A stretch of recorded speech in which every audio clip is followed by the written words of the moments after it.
Good evening, ladies and gentlemen. This is Bobby and John from Blissfully Unaware. We have been in a little hiatus for the past couple of weeks, but we're back now, and we want We're to bring. back, bitches! I know you missed us. We missed you.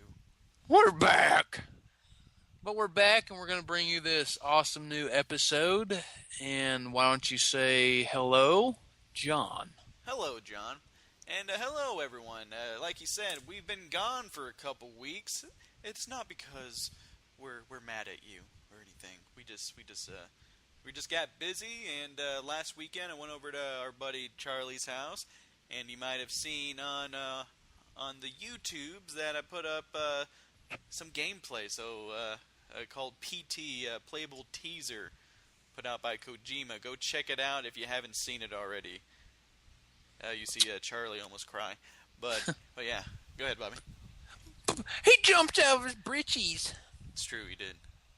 So, our first segment, the segment we're going to do news and entertainment. Going to talk about some news and entertainment. We got a couple weeks to get caught up on, but not a whole lot has happened except for one major thing. What is that, Bobby? Mr. Robin Williams passed away and has been laid to rest. That's right. Very sad. Someone that was pretty instrumental to both our childhoods. Lots of childhood favorites. Thought that we can, kind of list off some of our favorite Robin Williams movies and kind of talk about them a little bit. Very much so. I'm gonna throw it out there, and I'm gonna go with Hook. Great movie. He plays Peter Pan, all grown up. And then he gets his kids kidnapped, and he has to go save them. Very good movie. I completely enjoy it. I think what a lot of people forget also is that to me, it's a Christmas movie. Yeah. Because it is. I'm pretty sure it was released in that time frame back in the early '90s, and it's to me, him and Dustin Hoffman. Dustin Hoffman played a great Hook. Exactly, not a lot of people knew it was Dustin Hoffman No. because of the special makeup effects and everything. Now, I remember when I was younger, when that movie came out, I had the sword that Peter Pan had. I did too. And whenever you kind of, pretend like you're sword fighting, whatever, you hear like a little jingling or something. That was supposed to be Tinkerbell. Oh, I didn't know that. Yeah, I remember seeing that like on the back of the box. But yeah, great movie. Go ahead and throw out another childhood favorite, Aladdin, Voice of the Genie. It's a whole new world. Don't you dare close your eyes. Aladdin, great. One of Disney's all-time greats. Oh yeah, Robin Williams, fast-talking genie. And did you know that he ad-libbed most of his lines for that movie? I wouldn't doubt it. Everything I've been reading about it, all of the fan and the people that have worked with him and the directors, they all say he's a ad-libbing master. And most all of his ad-libs do get put into the movies. Yeah, because usually it's better than the script that was written.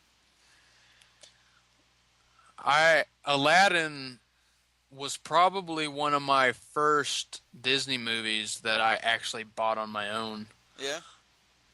You remember the old Disney cases? The huge box VHS cases? It seemed like it was a treasure chest. Yeah. See, my wife still has, like, all of her Disney VHSs. We got them somewhere in storage somewhere. I gotta keep those. Those are probably going to be worth lots of money. Yep. I'm going to throw out another one. I'm going to say Jumanji. Jumanji. Oh, my God. That one was great. For its time, the special effects. Oh, God, yeah. Spectacular. Monkeys going everywhere. Lions and all that shit. Basically Jumanji, these kids find this board game in the house they just moved into. They start playing and come to realize you have to finish the game or you're going to get trapped in a crazy parallel universe, pretty much. It was a great story, great characters, great supporting characters, and it was one of those movies that, honestly, it was paced perfect. Mm-hmm. It seemed like every 10 pages there was something exciting happening. And I'm gonna go ahead and throw out probably my favorite, probably my favorite Robin Williams role. At least my favorite dramatic role for him. I don't know if you've ever seen it, but Good Will Hunting. He plays Matt Damon's therapist, and they basically get this father-son connection because Matt Damon grew up an orphan. Matt Damon. And but yeah, you haven't seen it, have you? I've seen bits and pieces of it. I know he did a. It's what he won his Oscar for. I read something Matt Damon. It is Matt Damon, isn't it? Yeah. It's Matt Damon and Ben Affleck, and they were kind of giving a last shout out to Robin Williams, and they said that Robin Williams made their career and got them their Oscars for Good Will Hunting. Definitely. I mean, because it was, Matt Damon and Ben Affleck wrote this screenplay when they were in college, and I think Ben Affleck kind of started getting roles a little bit before Matt Damon did, and as he was kind of starting to get kind of famous, they finally got together and made the movie, and they were just shocked that Robin Williams actually accepted the role. What was one of Ben Affleck's first? What was his first movie? First one that comes to my mind is shit. It's not Fast Times. It's Dazed and Confused. Dazed and Confused. Yeah. All right.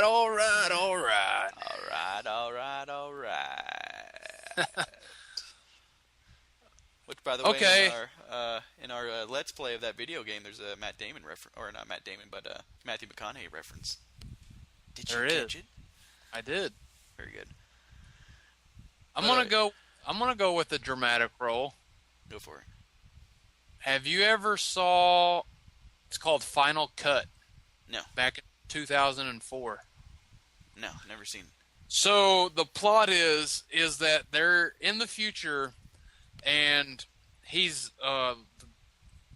basically his job. He's called he's a cutter, and no, it's not somebody that cuts and makes himself bleed. He's an editor, and what it is that there's what we see as our own persons, what we go our whole life. So what he does when people die, he goes and gets this thing out of a chip out of their head, and he cuts the good parts of their lives. And when they get laid to rest at their funeral, and then he shows them all the good memories of their life through their point of view. Huh. That's interesting. It's a really interesting premise. It was underrated. Nobody talked about it in 2004. There are a lot of different movies coming out. I would have to say that was one of those ones there you're looking at yourself and you're saying, Robin Williams can't play this role, but he did a great job, and I would recommend go watch Final Cut. And I didn't realize the guy has been nominated like 4 or 5 times for Oscars. I wouldn't doubt it. Because he was nominated for the one he won, Good Will Hunting, Good Morning Vietnam, this one movie a buddy of mine at work was telling me about. I can't remember the name of it. And one other one. But I'm going to give like 1 or 2 kind of honorable mentions, and then I'll mention my last one. 1 Hour Photo. Have you ever seen that? Yes. He played a very good villain in that movie.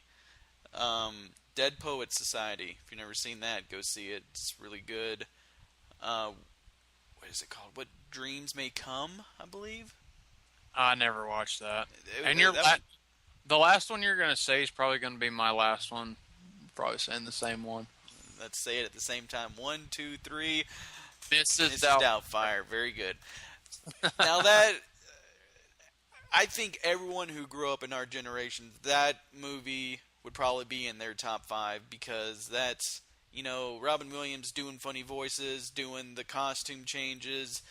It's just downright freaking hilarious. Toodaloo! Hey, you!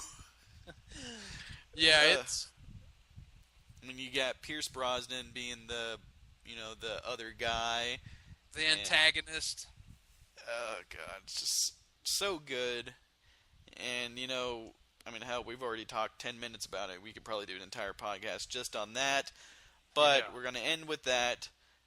Rest in peace, Robin Williams. You made lots of people laugh and smile, and yeah, we'll miss you. Miss you, Mr. Williams.